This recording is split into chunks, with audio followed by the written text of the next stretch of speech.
Hey everyone, it's James Lambert, the motivational coach and speaker. I went from knockouts to knowledge and headlocks to hugs. I still embrace people, just now in a more positive way.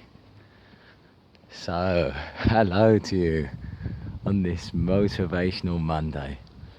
Beautiful start to the new week, filled with opportunities and just so many ways to love, to learn, to serve others, and to live life to your absolute maximum capacity, or at least go out trying to do so.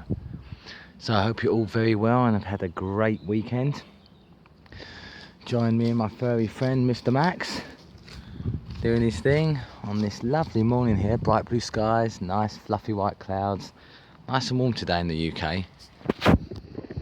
And what's been on my mind on the topic of this video has been fear. And fear is such a loaded word, and it can be a massively debilitating disease almost. For it really is, in as much as it affects one's life adversely. And so it is a dis-ease, certainly of the mind.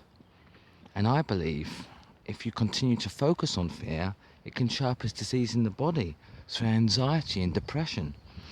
And so you see, I do think there's great strength in facing fear head on and in confronting one's fears. Now, I'm not suggesting if you're terrified of snakes or spiders, you go out today and start trying to conquer them. I think it would be advisable, but do so in your own time. But I'm talking about, maybe most importantly, the fear of what others think of you. Because I know for the longest time in my own life, that stopped me from living really authentically. Writing my books, getting them out there, public speaking what's on my mind and heart, being myself, becoming non-violent, becoming happier, becoming just, jolly. I used to be worried, I was so serious, but I'd be concerned what others thought. If I was like the Joker, would they take me less seriously? But then I thought, you know what? My intention is pure and loving. Be yourself. And it's been so highly liberating. I encourage you to do the same. And when I was thinking on fear a little bit earlier this morning, I recalled a childhood memory whereby, more often than I would have liked, but in primary school, sort of the school in the UK you typically go between the ages of 5 and 10, I was often called to go and see the headmaster, and that filled me with absolute dread, terror, and yes, fear. And I remember at that time, getting that feeling, I suppose anxiety, feeling in your stomach, sweaty hands, heart rate went up, really uncomfortable. It was only a little tinker, but it brought about massive amounts of fear. And yet what I found interesting, and I couldn't have articulated at the time, but in facing it, I remember I used to talk about walking slowly.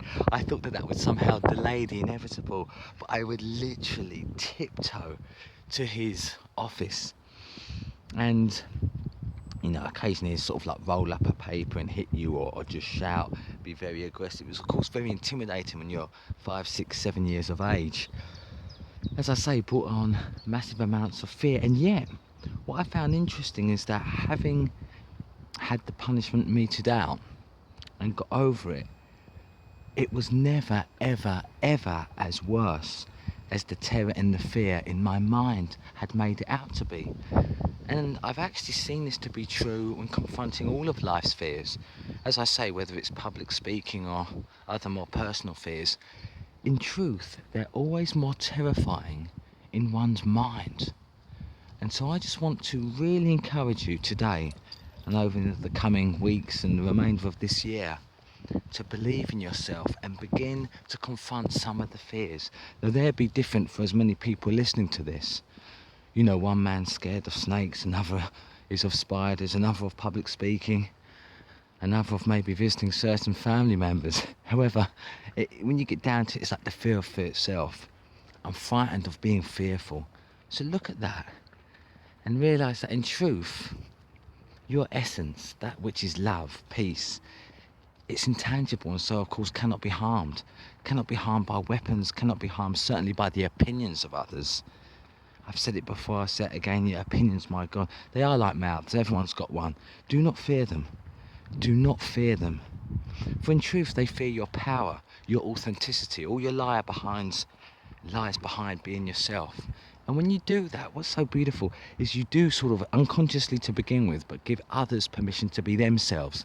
So you actually do yourself first and foremost, but then moreover others a great favour by being yourself. Again, moreover, you do them a disservice if you don't be authentically, bravely, courageously you. So be yourself, face your fears, and realise that in truth your fears are never ever as bad as they are in your mind. Our minds are absolutely amazing tools. They can create the most wonderful joy, but yet if we're not careful and we give it free rein to terror, they can create terrible monsters.